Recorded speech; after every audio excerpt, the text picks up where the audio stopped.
Hoy vamos a hablar de la primera parte de insuficiencia cardíaca, ¿sí? Primero, vamos a comenzar haciendo un repaso sobre algunos conceptos de fisiología que son extremadamente importantes para entender la fisiopatología, el tratamiento y lo demás, ¿sí? Vamos a empezar con presión arterial, ¿sí? Recuerden que la presión arterial era la fuerza, ¿sí?, que ejercía la sangre sobre las paredes de las arterias. ¿Vamos? La presión arterial obviamente es necesaria para mantener una buena perfusión tisular, ¿sí?, para que la sangre llegue de manera adecuada a los tejidos. ¿Estamos? La presión arterial estaba determinada por dos factores: el gasto cardíaco, ¿sí?, y la resistencia vascular periférica. ¿Estamos? La resistencia vascular periférica estaba determinada principalmente por el grado de contracción o dilatación de las pequeñas arteriolas y metaarteriolas en la microcirculación, ¿sí? Cuando las arteriolas y metaarteriolas se contraen, o sea, cuando la luz de estos pequeños vasos disminuye, aumenta la resistencia vascular periférica, ¿sí? Y lo contrario también es verdadero. ¿Estamos? La resistencia vascular periférica determina principalmente la presión arterial diastólica, ¿sí? El gasto cardíaco determina principalmente la presión arterial sistólica, ¿sí? ¿De qué dependía? Acá les había dicho que dependía del grado de contracción o relajación de las arteriolas y metaarteriolas en la microcirculación, ¿sí? Y esto dependía de dos cosas, ¿estamos? Dependía de la interacción entre el sistema nervioso simpático y parasimpático, ¿sí? Y también dependía de varios mecanismos a nivel local, ¿sí? Mecanismos locales de autorregulación. ¿Ah? Bien. El gasto cardíaco depende de dos cosas que son importantes, ¿sí? Depende del volumen sistólico y también de la frecuencia cardíaca, ¿sí? Gasto cardíaco es la cantidad de sangre que el corazón bombea en un minuto, ¿sí? Y depende del volumen sistólico y de la frecuencia cardíaca. ¿Estamos? Si aumenta el volumen sistólico, que sería la cantidad de sangre que el corazón eyecta en cada latido, ¿sí? Si aumenta el volumen sistólico, aumenta el gasto cardíaco. Y si disminuye, también va a disminuir el gasto cardíaco. Si aumenta la frecuencia cardíaca, que es la cantidad de veces que el corazón late en un minuto, obviamente va a aumentar el gasto cardíaco. Y viceversa, ¿sí? Bien, esto solamente para recordar estos conceptos. ¿Vamos? Ahora, ¿de qué depende la frecuencia cardíaca? Depende del sistema nervioso autónomo, ¿sí? De la interacción entre el simpático y el parasimpático. ¿Estamos? Y es determinado por la velocidad con la que el corazón se contrae y se relaja. ¿Estamos? Ahora, el volumen sistólico depende de principalmente tres cosas que son extremadamente importantes para esta clase. Depende de la precarga, depende de la poscarga, ¿sí? Y depende de la contractilidad cardíaca. ¿Estamos? Estos son los factores que van a modificar el volumen sistólico, ¿sí? La contractilidad es básicamente la fuerza con la que los miocitos se contraen en cada sístole, ¿sí? Y depende del grado de acoplamiento entre las fibras de actina y miocina. ¿Estamos? En el sarcómero, ¿sí? Ahora, la precarga. La precarga es la fuerza, ¿sí? La fuerza que distiende al corazón al final de la diástole. ¿Estamos? De nuevo, es la fuerza que distiende las paredes del corazón, del ventrículo, ¿sí?, al final de la diástole, ¿sí? Ya vamos a entender este concepto con los ejemplos. ¿Estamos? Esto está representado por varias cosas, ¿sí? Principalmente por el retorno venoso, ¿sí? Pero también está representado por la contracción de la aurícula y el volumen de fin de sístole. Dicho de otra forma, la precarga es todo aquello que ejerza fuerza, que ejerza tensión en el ventrículo al final de la diástole, ¿sí?, exactamente antes de la sístole, ¿sí? La poscarga es la fuerza que se opone, ¿sí?, es la fuerza que se opone a la eyección ventricular, ¿sí? Decimos que la poscarga es todo aquello que se oponga, que genere resistencia al vaciado sistólico, ¿sí? Todo lo que se oponga es la poscarga. Y está representado principalmente por la resistencia vascular periférica, ¿sí? Dicho de otra forma, si aumenta la resistencia vascular periférica, o sea, si aumenta, por ejemplo, el grado de contracción de las arteriolas en la microcirculación, va a aumentar la poscarga, va a aumentar la tensión sobre el ventrículo durante la sístole, ¿sí? Ahora, veamos qué sucede en condiciones normales, en condiciones fisiológicas. ¿Qué ocurre con el volumen sistólico cuando la precarga o la poscarga se modifica? ¿Sí? En condiciones fisiológicas, ¿qué ocurre con el volumen sistólico cuando tenemos un aumento de la precarga? ¿Sí? ¿Qué pasa si aumenta la precarga? ¿Ah? Si aumenta la precarga, va a aumentar la tensión que se genera en el miocardio, por lo tanto va a aumentar la distensión del miocardio, ¿sí? Y recuerden que por el mecanismo de Frank Starling, cuando tenemos mayor distensión hasta un cierto punto, ¿sí?, cuando tenemos una distensión mayor de las fibras de actina y miosina, se genera un mayor grado de acoplamiento entre estas fibras, y eso aumenta la fuerza de contracción, aumenta la contractilidad, ¿sí? Entonces, dicho de otra forma, si aumenta la precarga, ¿qué le pasa al volumen sistólico? Aumenta el volumen sistólico, ¿sí? O sea, para hacerlo más simple, en condiciones fisiológicas, todo lo que le llega al corazón, el corazón lo eyecta. ¿Estamos? Ahora, ¿qué ocurre en condiciones fisiológicas cuando aumenta la poscarga? ¿Sí? ¿Cómo responde el corazón, mejor dicho? ¿Qué ocurre con el volumen sistólico cuando aumenta esta poscarga?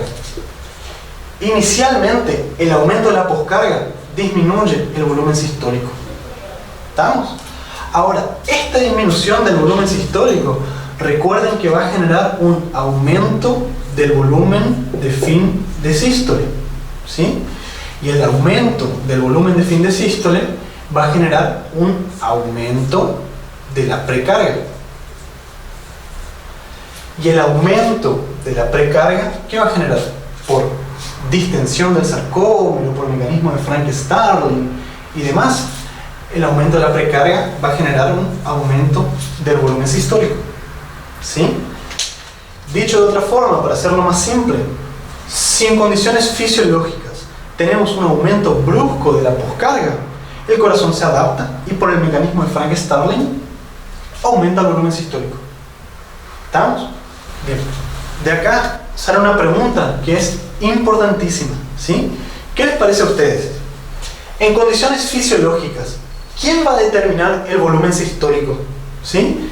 ¿La precarga o la poscarga? ¿Quién va a determinar el aumento del volumen sistólico en condiciones fisiológicas?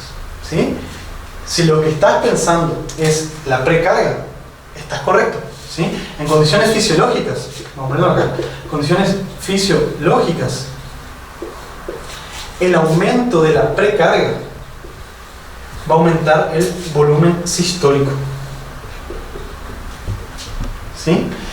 Ahora, ¿qué ocurre en condiciones patológicas? Cuando el corazón está insuficiente, cuando el corazón tiene un déficit ya establecido en la contractilidad, ¿sí?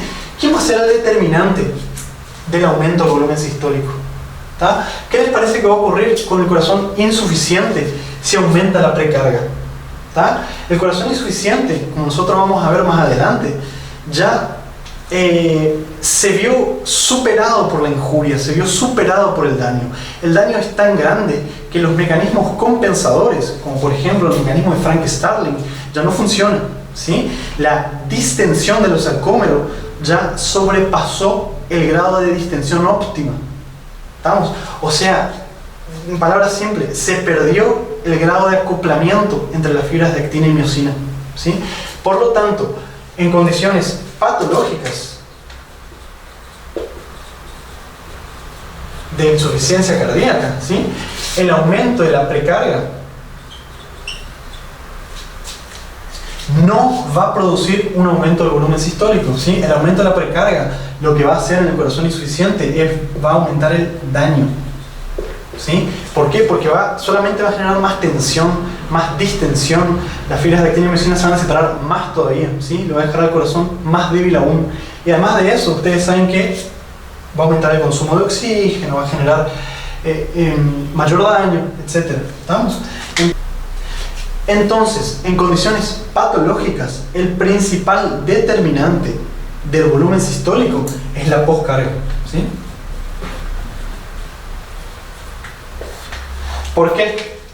Porque, ¿qué vamos a hacer nosotros con los fármacos? Por ejemplo, con fármacos vasodilatadores, ¿sí? Si nosotros le damos al paciente con insuficiencia cardíaca un vasodilatador,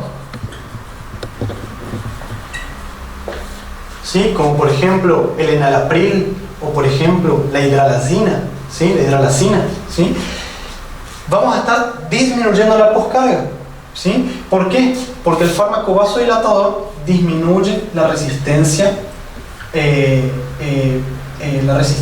vascular periférica, ¿sí? Y al disminuir la resistencia vascular periférica va a aumentar el volumen sistólico. Y si aumenta el volumen sistólico, nuestro gasto cardíaco va a aumentar y vamos a mejorar la tensión arterial media, ¿sí? Vamos a mejorar la perfusión tisular. ¿Se entiende más o menos? Entonces, de nuevo, en condiciones fisiológicas, la precarga determina el volumen sistólico. En condiciones patológicas, el aumento de la precarga genera más daño y nosotros vamos a tener que modificar la poscarga si queremos mejorar el volumen sistólico y el gasto cardíaco, ¿sí? Bien. Recién les estuve nombrando una serie de términos, ¿sí? Que por ahí, si no lo recuerdan, les resultará un poco confuso, ¿estamos? Pero a lo largo de la clase lo van a comprender sin problema, ¿sí? Yo les estoy diciendo recién tensión arterial media, ¿tá? ¿Qué es la tensión arterial media? ¿Sí? La tensión arterial media es la tensión necesaria para que haya una adecuada perfusión tisular, ¿sí? Es la tensión necesaria para que haya una buena perfusión tisular. O sea, es la tensión que nosotros necesitamos mantener para que la sangre llegue de manera adecuada a los tejidos durante la diástole. ¿Estamos? La tensión arterial media, yo no les vine a hablar de fórmulas acá, ¿sí? Pero sepan que depende de la presión arterial tanto sistólica como diastólica. ¿Estamos? Y es muy bueno, ¿sí?, recordar que tensión arterial media no es lo mismo, ¿sí? No es lo mismo que presión de pulso, también llamada presión diferencial, ¿sí?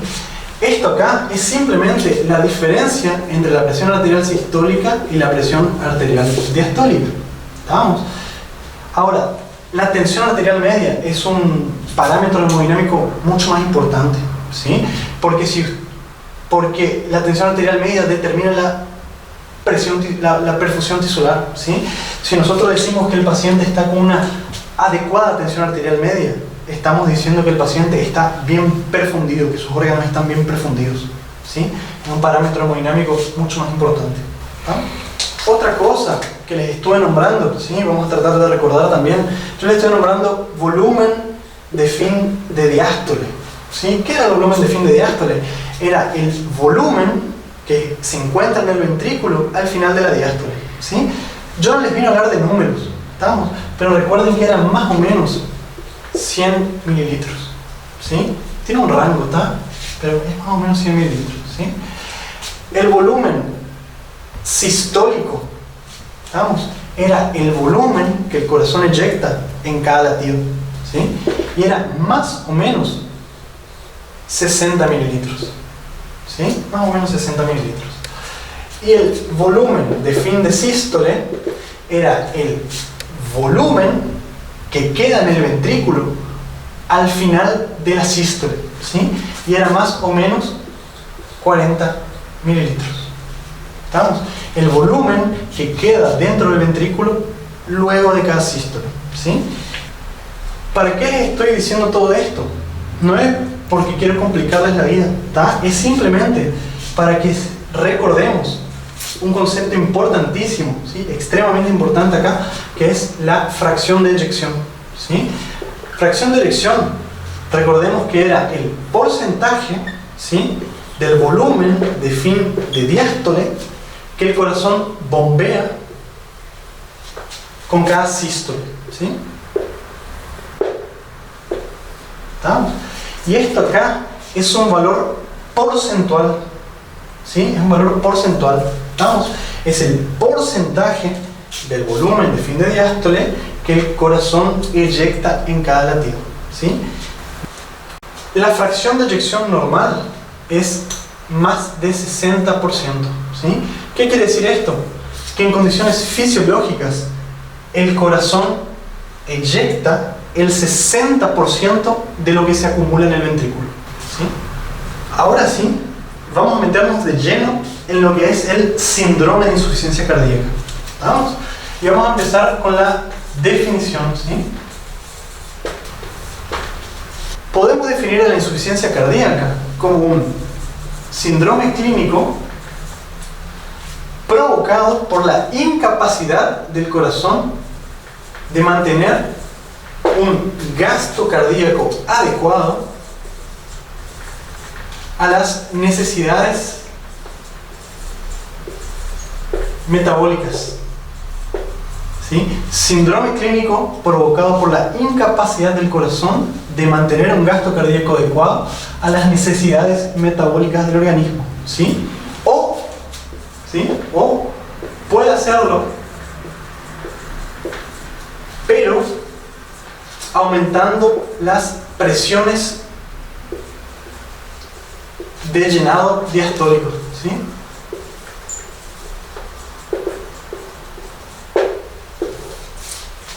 No se asusten con esto, ¿está? Ahora vamos a hacer la traducción de esta definición, ¿sí? Otra definición que también tenemos que analizar, ¿sí?, que te dice exactamente lo mismo pero de otra forma, es la definición que aparece en el último guideline de la American Heart Association, ¿sí? ¿Qué dice ese guideline? Dice que la insuficiencia cardíaca es un síndrome clínico, ¿sí?, provocado por un daño funcional o estructural del corazón, ¿sí?, que no le permite ni llenarse o vaciarse de manera adecuada, ¿sí? De nuevo, un síndrome clínico provocado por un daño funcional o estructural que no le permite al corazón ni llenarse ni vaciarse, ¿sí?, o vaciarse. ¿Estamos? Vamos a traducir estas definiciones, ¿sí? Primero, Síndrome clínico, ¿tá? Síndrome, ¿tá? Quiere decir que tiene muchas causas, muchas etiologías, ¿sí? Y clínico quiere decir que podemos hacer el diagnóstico solamente con la clínica, ¿sí? Podemos hacer el diagnóstico solamente por la anamnesis y los hallazgos en la exploración física. ¿Estamos? O sea, estamos autorizados a hacer diagnóstico de insuficiencia cardíaca solamente con la clínica, ¿sí? Ahora, que quede claro una cosa que es bien importante, ¿sí? Los exámenes complementarios tenemos que pedirle al paciente con síndrome de insuficiencia cardíaca. ¿Por qué? Porque por un lado nos van a ayudar a clasificar a la patología, ¿sí? Ya lo vamos a ver más adelante. Y por otro lado, en algunos casos dudosos, ¿sí? Por ejemplo, el paciente con insuficiencia cardíaca se presenta con fatiga y disnea, ¿sí? Generalmente, fatiga y disnea, ¿tá?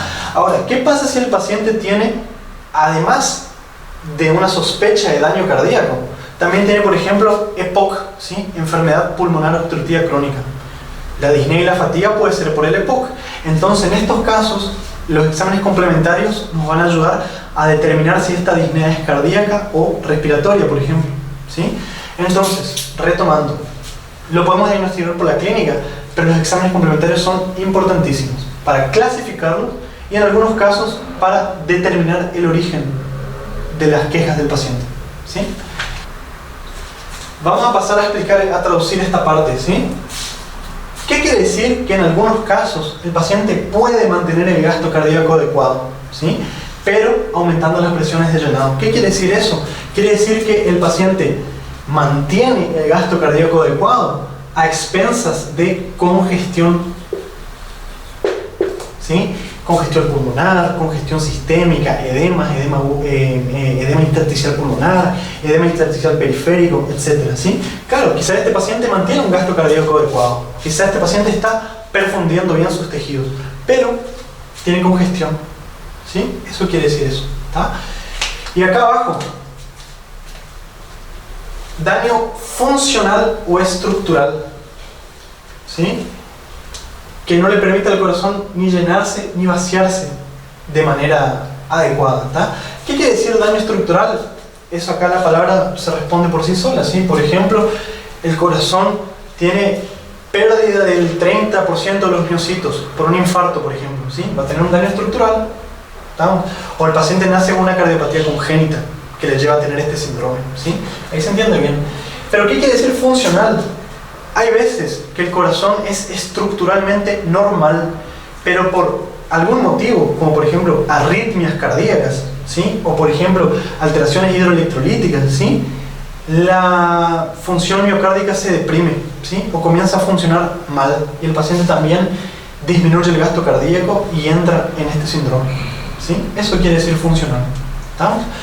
Y vamos a aprovechar este gancho, ¿sí? Para hablar de las etiologías, ¿sí? ¿Cuáles son las causas del síndrome de insuficiencia cardíaca, ¿sí? Las causas pueden ser pericárdicas, pueden ser miocárdicas, pueden ser endocárdicas. Las causas de este síndrome también pueden estar en las válvulas cardíacas, puede estar en los grandes vasos, ¿sí? Puede estar en enfermedades metabólicas, o sea, enfermedades que son extracardíacas, ¿sí? Ya lo vamos a ver más adelante. Pero por lejos, ¿sí? Por lejos, las causas más frecuentes de síndrome de insuficiencia cardíaca son miocárdicas, ¿tá? Y es por un daño del ventrículo izquierdo, ¿sí? ¿Tá? Y las causas más frecuentes acá son la isquemia miocárdica y la hipertensión arterial sistémica, ¿sí? Vamos a pasar entonces a clasificar la insuficiencia cardíaca, ¿sí? Según su evolución, ¿sí? Según su evolución, o sea, según la velocidad con la que se instala este síndrome, se la clasifica en aguda y crónica, ¿sí? A su vez, la aguda, ¿tá?, se la clasifica en de novo, ¿sí?, y en la descompensación de insuficiencia cardíaca crónica, ¿tá? ¿Qué les quiero decir con esto?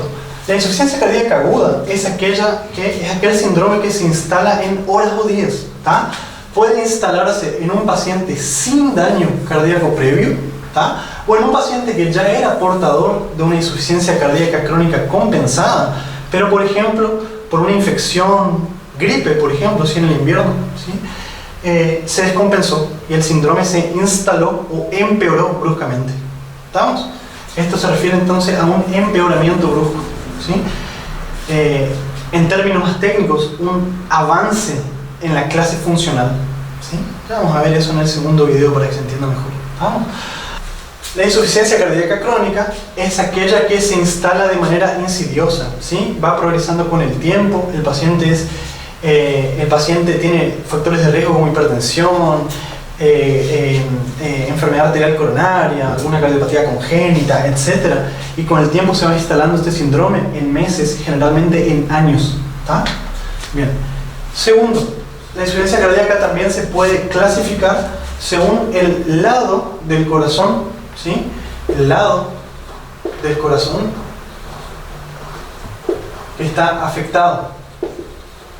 Y ahí se le clasifica en insuficiencia cardíaca derecha y en insuficiencia cardíaca izquierda. ¿Está? La insuficiencia cardíaca izquierda, obviamente, es mucho más frecuente, ¿sí? Cuando se afectan los dos lados, se le llama biventricular. ¿Estamos? ¿Cuál es la causa más frecuente de insuficiencia cardíaca derecha aguda?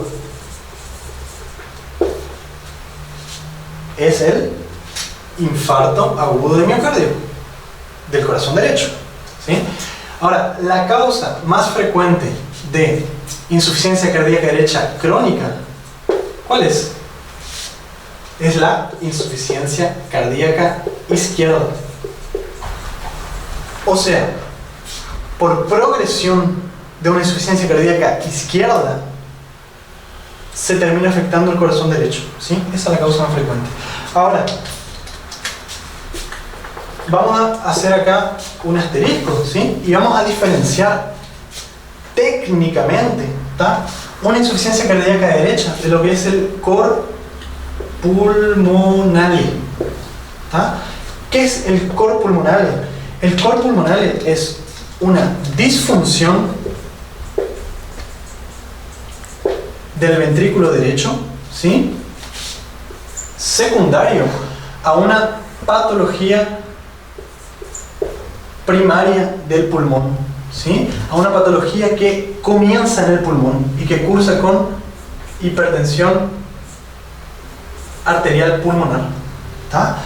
Dicho de otra forma, ¿sí?, para hacerlo un poco más simple, la causa más frecuente de cor pulmonale agudo, ¿cuál es? Es el tromboembolismo de pulmón, ¿sí? Y la causa más frecuente de cor pulmonale crónico es el EPOC, enfermedad pulmonar obstructiva crónica, ¿sí? ¿Qué les quiero decir con esto? Que para decir que el paciente tiene cor pulmonale, la patología tiene que cursar con una patología que, el daño tiene que ser provocado por una patología que comenzó en el pulmón, ¿sí? Dicho de otra forma, acá se excluyen todas aquellas patologías del ventrículo izquierdo que cursan con hipertensión pulmonar. Por ejemplo, el caso típico, ¿sí?, si estás en la facultad, es el caso típico. Una estenosis mitral, por ejemplo, ¿sí?, una disfunción valvular del ventrículo izquierdo, ¿tá? Si esa disfunción valvular se complica con hipertensión pulmonar y después se complica con disfunción del ventrículo derecho, ¿eso qué es? ¿Es una insuficiencia cardíaca derecha o es un cor pulmonale? ¿Tá? Es una insuficiencia cardíaca derecha, ¿tá? Esto es algo que simplemente la diferencia es el nombre, ¿sí? Es una cuestión técnica que la tenemos que saber, sobre todo si estamos en la facultad, ¿sí? Pues se pregunta mucho. ¿Ah? Tercero, lo podemos clasificar también según el gasto cardíaco, ¿sí? Según el gasto cardíaco, la insuficiencia cardíaca se clasifica en de bajo gasto cardíaco y de alto gasto cardíaco, ¿sí? ¿Qué quiere decir insuficiencia cardíaca de bajo gasto? Quiere decir que acá hay un daño, ¿sí? Hay un daño en la función de bomba del corazón, un daño en la función de bomba del corazón que hace que disminuye el gasto cardíaco, ¿sí? El corazón, en vez de bombear entre 4 y 6 litros por minuto, bombea 1,5 litros, ¿sí? O bombea 2 litros, ¿sí? Bombea poco. Acá generalmente hay un daño en la función de bomba del corazón. La causa más frecuente aguda, obviamente, es el infarto agudo de miocardio, ¿sí? Hay necrosis del 20-30% de la masa cardíaca y el paciente entra en disfunción miocárdica, ¿tá? Y crónico, obviamente, es la hipertensión arterial, ¿sí? Ahora, lo que causa más confusión es esto acá. ¿Qué quiere decir insuficiencia cardíaca de alto gasto? ¿Sí? En este caso, para que se entienda, la función de bomba del corazón, funciona bien, ¿sí? Es más, hay veces que funciona de más. ¿Qué les quiero decir con esto? En este caso hay una patología metabólica, ¿sí? Por ejemplo, una patología metabólica, ¿sí? Extracardíaca, ¿estamos? Como por ejemplo la tirotoxicosis, ¿sí? La tirotoxicosis, en donde la demanda metabólica está extremadamente aumentada, ¿sí? En el caso de la tirotoxicosis o la anemia severa o patologías de déficit de vitaminas como el beriberi, o por ejemplo en la sepsis, el gran quemado, la hipertensión portal grave descompensada, ¿estamos? En estos casos la demanda metabólica es tan grande, ¿sí? Que el corazón, por más que funcione bien, no le alcanza para suplir esa demanda metabólica, ¿tá? Volvamos a la definición de insuficiencia cardíaca. Recuerden que les había dicho que era un síndrome provocado por la incapacidad del corazón de mantener un volumen, un gasto cardíaco adecuado a las necesidades metabólicas, ¿sí? En este caso, las demandas metabólicas son altas y el corazón, por más que esté bien, no es adecuado. ¿Se entiende? Fíjense con un ejemplo con un número para ver si queda un poco más claro, ¿sí? Pongamos el ejemplo de la sepsis o la tirotoxicosis, ¿está? Y solamente para dar un ejemplo, ¿sí? Para que se entienda, ¿estamos? Supónganse que acá el paciente, la demanda metabólica exija 15 litros de sangre por minuto, ¿sí? Para atender esta demanda metabólica. Pero el corazón, en condiciones normales, solo puede dar 9 litros por minuto, ¿sí? Si nosotros dijimos que un gasto cardíaco normal es entre 4 y 6 litros por minuto, en este caso el corazón va a estar bombeando con todo, ¿sí? Va a estar bombeando con todo. La frecuencia cardíaca va a estar aumentada, la contractilidad va a estar aumentada, el corazón va a estar trabajando de más, pero la demanda es mayor y el paciente entra en el síndrome de insuficiencia cardíaca. ¿Se entiende? Ahora, una pregunta, ¿sí? Que les pueden llegar a hacer. ¿Estamos? ¿Qué droga se usa? ¿Qué droga se usa para tratar la insuficiencia cardíaca de alto gasto cardíaco? ¿Sí? La insuficiencia de alto gasto. ¿Cuál es la droga de elección? La respuesta es ninguna. ¿Sí? ¿Por qué? Porque no hay que tratar el corazón. El corazón está funcionando bien. Lo que se trata es la causa, ¿sí? Lo que se trata es la causa. Corrigiendo la anemia, corrigiendo la tirotoxicosis, corrigiendo la sepsis, la hipertensión portal, el beriberi, la enfermedad de Paget, etc. Corrigiendo estas patologías de base, mejora el síndrome, ¿sí? Se corrige el síndrome. ¿Se entiende? Bien. Finalmente, la clasificación que dejé por último, la dejé por último porque es la más importante, ¿sí? Esto en realidad son términos que se usan para hablar de insuficiencia cardíaca, ¿sí? Ahora, esto que les voy a decir ahora es realmente importante y digamos es el divisor de aguas, ¿sí? Para el manejo del paciente. ¿Vamos? Según la fracción de eyección, ¿sí? Podemos clasificar la insuficiencia cardíaca en insuficiencia cardíaca con fracción de eyección reducida, ¿sí? E insuficiencia cardíaca con fracción de eyección preservada.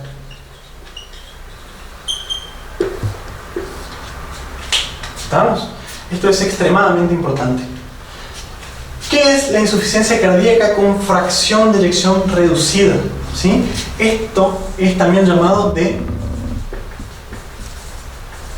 sistólica por algunas bibliografías. ¿Sí? Sistólica, insuficiencia cardíaca sistólica. Ahora, se prefiere mucho más este término, ¿sí? Fracción de eyección reducida. ¿Por qué? Si bien la principal disfunción, el principal problema en estos pacientes es la función contráctil del corazón, por eso se le dice sistólica, también pueden tener un cierto grado de disfunción diastólica, ¿sí? ¿Qué ocurre en estos pacientes? En estos pacientes hay una disfunción principalmente sistólica que lleva a una disminución de la fracción de eyección, ¿sí? O sea, en este caso, el paciente, el corazón del paciente no es capaz de bombear todo lo que le llega, ¿sí? Como ejemplos, acá tenemos, ¿sí? Ejemplos. La causa más frecuente es la enfermedad arterial coronaria, ¿sí? La miocardiopatía isquémica, ¿tá? Provocada por una enfermedad arterial coronaria, ¿sí? ¿Qué ocurre? Para que tengan una idea, ¿sí? Hay daño estructural del corazón, hay pérdida de miocitos, por lo tanto se pierde la contractilidad y la fracción de eyección cae, ¿sí?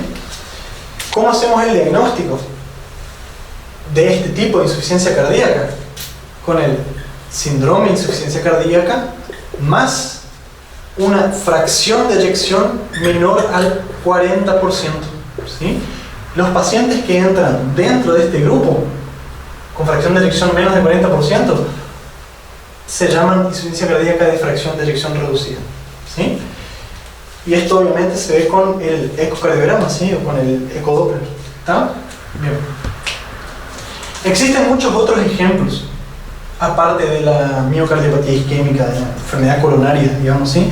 Por ejemplo, valvulopatías que cursan con insuficiencia, ¿sí? Por ejemplo, la miocardiopatía dilatada, ¿sí? Por ejemplo, el Chagas, ¿sí? Por ejemplo, las arritmias, ¿estamos? Existen muchos ejemplos, pero la principal es esta, ¿sí? ¿Qué quiere decir insuficiencia cardíaca con fracción de eyección preservada? ¿Sí? Es otro término para este tipo de insuficiencia cardíaca, es insuficiencia cardíaca diastólica, ¿sí? ¿Por qué? Porque la principal disfunción en este caso es en el llenado, ¿sí? En esta de acá arriba es en el vaciado, ¿sí? En esta de acá abajo es en el llenado. En este caso el corazón está duro, el corazón no se puede llenar como debería, ¿sí? Existe algún grado de comprometimiento sistólico también, ¿estamos? Pero no es lo suficientemente importante para reducir de manera significativa la fracción de eyección, ¿sí? Estos pacientes tienen una fracción de eyección mayor al 50%, ¿estamos? Como ejemplo, el ejemplo principal acá que causa esta patología, este síndrome, es la hipertensión arterial sistémica, ¿sí? Pero existen muchas otras causas, como por ejemplo la estenosis mitral, ¿sí? Como por ejemplo la miocardiopatía hipertrófica, la miocardiopatía restrictiva. Acá entra también aquel grupo de enfermedades raras, como por ejemplo la amiloidosis, la sarcoidosis, la hemocromatosis, etc., ¿sí? ¿Qué tienen en común estas patologías? Que llevan a un déficit en la relajación, no permiten que el corazón se llene de manera adecuada, ¿tá? Pero fíjense qué ocurre en este paciente, ¿sí? Para que entiendan con un ejemplo. Supónganse que este paciente, el paciente con insuficiencia cardíaca con fracción de eyección preservada, el ventrículo se llena solamente, o sea, su volumen de fin de diástole es solamente 50, por ejemplo, ¿sí? Cuando lo normal es 100, o sea, este paciente solamente aguanta llenarse con 50 mililitros, porque no puede relajarse más, ¿sí? Y de esos 50 mililitros, el paciente eyecta 30, ¿sí? Si ustedes hacen esta división, les da la fracción de eyección, que en este caso es 60%. ¿Sí? Fíjense que la fracción de eyección es normal. El problema acá es que no se llena de manera adecuada. Pero para hacerlo más simple todavía, ¿sí? En este caso, el ventrículo izquierdo se llena mal, se llena de manera inadecuada, se llena poco, ¿sí? Pero el paciente eyecta lo que tiene que eyectar, ¿sí? En términos de porcentaje, digamos, ¿sí? Pero en términos absolutos, ¿sí? En términos absolutos, este volumen sistólico es bajo, es un volumen sistólico bajo, que no alcanza para mantener un gasto cardíaco adecuado, ¿sí? Su volumen sistólico es bajo, es 30 solamente. En condiciones normales el corazón eyecta más de 60 mililitros para mantener una tensión arterial media adecuada, o sea, para mantener una buena perfusión tisular. Acá eyecta poco, ¿sí? Pero en términos porcentuales, el paciente eyecta lo que tiene que eyectar. ¿Se entiende más o menos la diferencia? ¿Sí? Bien. La disminución del volumen sistólico lleva a bajo gasto cardíaco y esto te lleva a insuficiencia cardíaca. ¿Sí? En el caso acá del paciente con fracción de eyección reducida, fíjense lo que ocurre. En este caso acá, el llenado ventricular no está comprometido, está normal y a veces es excesivo, ¿sí? Pero de todo eso que le llega al ventrículo izquierdo, el ventrículo izquierdo no lo puede eyectar de manera adecuada. Hay una falla en la contractilidad, ¿sí? Si nosotros hacemos, esta acá sería el volumen sistólico, ¿sí? Y esto acá sería el volumen diastólico final, ¿sí? Fíjense que si hacemos esta relación, la fracción de eyección da 30%, ¿sí? Más o menos 30%, o sea, fracción de eyección baja, ¿tá? El corazón acá, en este caso acá, el ventrículo izquierdo no es capaz de eyectar de manera adecuada todo aquello que le llega, ¿sí? Bien. Por lo tanto, fíjense que acá el volumen sistólico también va a ser bajo, ¿sí? Por lo tanto, el gasto cardíaco va a ser bajo y este paciente va a tener síndrome de insuficiencia cardíaca, ¿sí? Otra cosa importante, estos son los pacientes, estos acá, ¿sí? Los con disfunción predominantemente sistólica, son los pacientes que cursan con cardiomegalia, ¿sí? El paciente tiene disnea, tiene fatiga, ustedes hacen una radiografía, por ejemplo, y ven índice cardiotorácico aumentado, ¿sí? ¿Por qué? Porque el corazón se llena pero eyecta poco, se llena pero eyecta poco. Esto hace que vaya aumentando el volumen de fin de diástole cada vez más, cada vez más, cada vez más, hasta que termina dilatando el corazón, ¿sí? En cambio, en este caso acá, en el predominantemente con disfunción diastólica, tiene disnea, tiene congestión pulmonar, puede tener fatiga, ¿sí? Ustedes le piden una radiografía y el índice cardiotorácico es normal. ¿Cómo se hace diagnóstico de insuficiencia cardíaca con fracción de eyección preservada? El síndrome de insuficiencia cardíaca más evidencia de disfunción diastólica, ¿sí? Más fracción de eyección mayor al 50%, ¿sí? ¿Se entiende? Y esto acá, la evidencia de disfunción diastólica y la fracción de eyección se lo ve con el ecocardiograma, ¿sí? Con el cateterismo cardíaco, ¿tá? ¿Cuál es más frecuente? ¿Sí?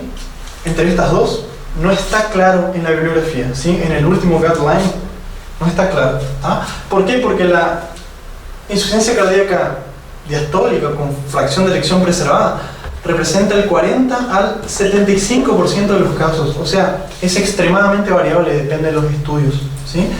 Entonces, el resto correspondería a fracción de erección reducida o sistólica, ¿estamos? Pero ahora, la bibliografía, si estás en la facultad, ¿sí? Y te lo preguntan, la bibliografía sugiere que esta acá, ¿sí? Es la más frecuente. Pero repito, y lo pongo en rojo acá, ¿sí? No está claro. No está claro todavía, ¿estamos? Y lo último, para cerrar este tema, ¿qué pasa entre aquellos pacientes? Recuerden que esto acá es menor a 40% de fracción de erección, ¿sí? ¿Qué pasa con los pacientes que están entre 41 y 49? ¿Sí? O sea, los que están entre estos dos, ¿sí? El grupo intermedio acá, ¿sí? Que están entre 41 y 49% de fracción de erección. ¿Está? Bueno, no hay consenso en la literatura, no hay consenso en los últimos guidelines, pero funciona de manera de causas, tratamiento, pronóstico, manejo, etc. Funciona igual que la de fracción de erección preservada, ¿sí? Ahora vamos a ver la fisiopatología, ¿sí?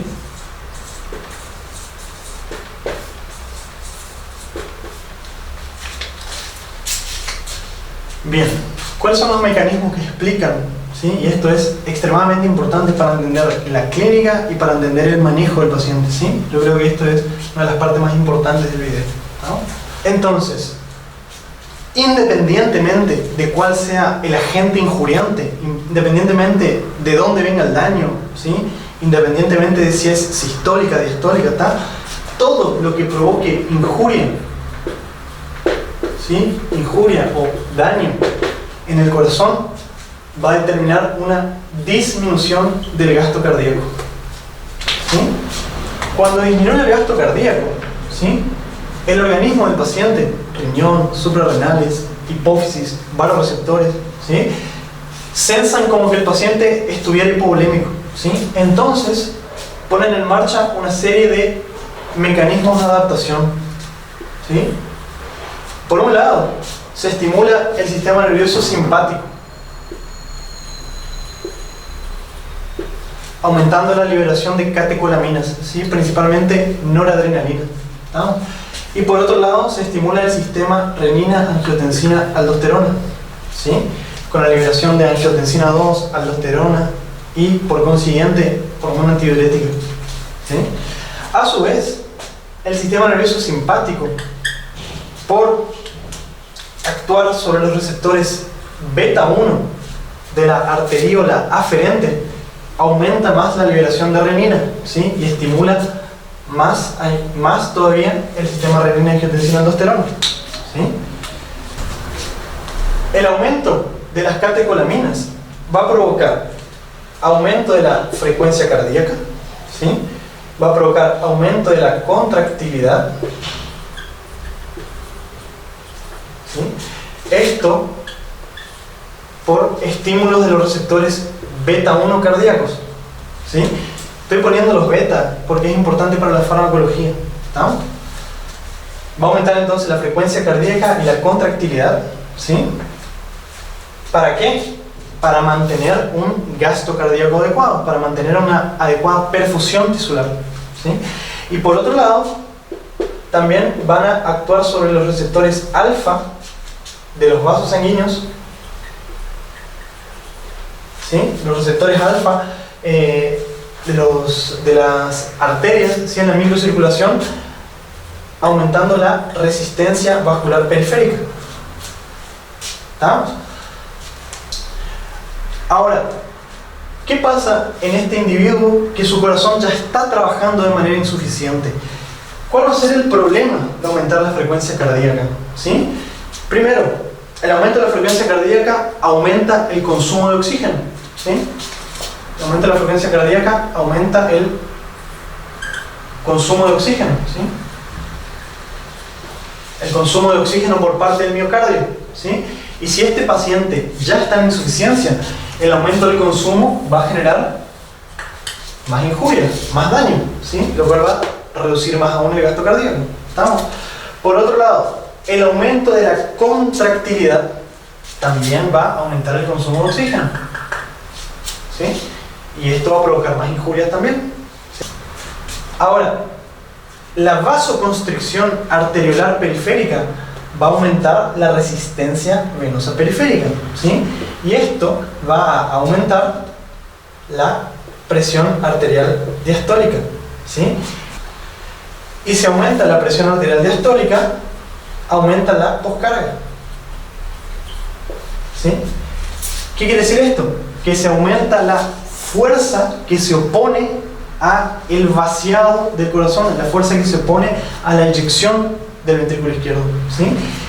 El aumento de la poscarga genera una tensión sobre la pared del corazón, y el aumento de tensión genera estrés, ¿sí? Estrés parietal, o sea, genera injuria, ¿sí? Este aumento del estrés va también a aumentar el consumo de oxígeno, ¿sí? Por lo tanto, va a haber más injuria. ¿Estamos? Por otro lado, el estímulo sobre los receptores alfa de las vénulas y las venas, ¿sí? Va a aumentar la contracción de las vénulas y las venas, ¿sí? Y esto va a aumentar el retorno venoso. O sea, la contracción del sistema venoso va a aumentar la cantidad de sangre que le llega al corazón. Y si aumenta la cantidad de sangre que le llega al corazón, va a aumentar la precarga, ¿sí? Y si aumenta la precarga, también va a generar estrés. ¿Por qué? Porque este paciente ya no tiene más el mecanismo de Frank-Starling, ¿sí? El mecanismo de Frank-Starling ya se vio superado. Entonces el aumento de la precarga va a distender aún más los miocitos, los sarcómeros, y esto va a provocar en vez de ayudar a la contracción, va a debilitar aún más al corazón, ¿sí? Y ese aumento de la precarga, ¿sí? Por un lado va a aumentar el consumo de oxígeno, y por otro lado directamente va a reducir el gasto cardíaco, porque va a debilitar aún más el corazón, ¿sí? Cuando se activa el sistema renina-angiotensina-aldosterona, va a aumentar la liberación de angiotensina 2, ¿sí? La angiotensina 2, por un lado, va a aumentar la reabsorción de sodio y agua, ¿sí? Va a aumentar la reabsorción de sodio y agua, ¿sí? En diferentes partes de los túbulos renales, ¿sí? Y esto va a provocar un aumento de la volemia, ¿sí? Y el aumento de la volemia va a provocar un aumento de la precarga, ¿sí? O sea, va a aumentar la cantidad de sangre que le llega al corazón, ¿sí? ¿Y esto qué va a provocar? Más injuria y empeoramiento de la función cardíaca, ¿sí? Por otro lado, la angiotensina 2 va a aumentar la liberación de aldosterona, ¿sí? La aldosterona, por acción sobre los túbulos distales y colectores, también va a aumentar la retención de sodio y agua, lo que va a aumentar la volemia y va a contribuir a este círculo vicioso, ¿sí? Por otro lado, el sistema renina-angiotensina-aldosterona también aumenta la liberación de hormona antidiurética, ¿sí? De ADH. El aumento de la hormona antidiurética genera aumento de la retención de agua libre, ¿sí? El aumento de la retención de agua libre aumenta más la volemia, contribuye a la disminución de la osmolaridad, ¿sí? Genera edemas, ¿tá? El aumento de la volemia lleva más injuria por aumento de la precarga, ¿sí? Y así sucesivamente. ¿Estamos? Cuando pasa el tiempo, ¿sí? Y este ciclo se autoperpetúa, ¿tá? Con el tiempo, tanto el sistema nervioso simpático como el sistema renina-angiotensina-aldosterona, ¿sí? O sea, tanto la noradrenalina como la angiotensina 2 principalmente estimulan el remodelamiento miocárdico, ¿sí? ¿Qué van a generar? Van a generar hipertrofia cardíaca, van a generar aumento de la actividad de los fibroblastos, ¿sí? Este aumento de la hipertrofia por parte de los miocitos remanescentes, los que todavía quedan vivos o quedan funcionantes, ¿sí? Este aumento de la hipertrofia no se acompaña de un aumento de la vascularización, ¿sí? Si tenemos hipertrofia, aumenta el consumo de oxígeno, aumenta el consumo miocárdico de oxígeno. Y si esto no se acompaña de un adecuado aumento de la vascularización, genera mayor daño, ¿sí? Por isquemia, ¿tá? Genera mayor daño. Por otro lado, el aumento de los fibroblastos aumenta el depósito de colágeno, ¿sí? El depósito de colágeno distorsiona más la contracción cardíaca, ¿sí? Distorsiona la contracción cardíaca, empeora el relajamiento, ¿estamos? Y genera más daño, ¿sí? Esta hipertrofia no es lo mismo que una hipertrofia fisiológica, ¿sí? ¿Por qué? Porque se acompaña de aumento del depósito de colágeno. Entonces este paciente, este corazón, en vez de latir de manera eficiente, ¿sí? Comienza a latir de manera ineficiente, empeorando aún más el gasto cardíaco, ¿sí? Baja más el gasto cardíaco y empeora este síndrome, ¿se entiende? Entonces, como esta hipertrofia no es una hipertrofia fisiológica, es una hipertrofia patológica, no se acompaña de vascularización, va a haber necrosis por diferentes mecanismos, también va a haber apoptosis, lo que va a disminuir el gasto cardíaco, ¿sí? Y así sucesivamente. ¿Estamos? Esta es la fisiopatología de la insuficiencia cardíaca, que es un círculo vicioso, ¿sí? Los propios mecanismos compensadores llevan a un empeoramiento de la función de bomba del corazón. Y esto hace que en un determinado momento, cuando el corazón ya no aguante más, disminuye tanto la tensión arterial media, o sea, disminuye la perfusión tisular, que el paciente entra en acidosis y el paciente muere. ¿Sí? Es importantísimo conocer esta fisiopatología. ¿Por qué? Porque a partir de esto vamos a entender los signos y síntomas y vamos a entender el tratamiento, ¿sí? Y esto acá es importantísimo no solamente para entender la clínica del paciente, ¿sí? Porque acá, por ejemplo, por aumento de la contracción de los vasos sanguíneos, el paciente va a tener redistribución del flujo sanguíneo, hipoperfusión tisular en los músculos, el paciente va a sentir fatiga, la hipoperfusión en los intestinos va a hacer que el paciente sienta indigestión después de comer, digestión lenta, ¿tá? Por otro lado, el paciente que tiene un aumento de la volemia, ¿sí? Aumenta la cantidad de líquidos dentro del cuerpo, hace que el paciente tenga edemas, edema intersticial pulmonar, edemas periféricos, etc. Y también es importante para ver qué fármacos van a retardar la progresión de la insuficiencia cardíaca, incluso van a disminuir la mortalidad del paciente, como por ejemplo acá en el simpático, ¿sí? Los beta bloqueantes, ¿sí? En el sistema renina-angiotensina aldosterona vamos a tener los IECAS, como el enalapril, el captopril, el lisinopril, etc. Vamos a tener el losartana, ¿sí? Que actúa sobre los receptores de angiotensina. Vamos a tener acá inhibidores de la aldosterona, como la espironolactona, ¿sí? Son todos fármacos que disminuyen la mortalidad de los pacientes, porque disminuyen la progresión de la enfermedad, ¿sí? Trabajan en este círculo vicioso. Por otro lado, si el paciente tiene un aumento de la volemia, a este paciente también le vamos a poder dar diuréticos, ¿sí? Si acá el paciente tiene aumento de la resistencia venosa, de la resistencia vascular periférica y un aumento de la poscarga, a este paciente le vamos a poder dar, por ejemplo, vasodilatadores,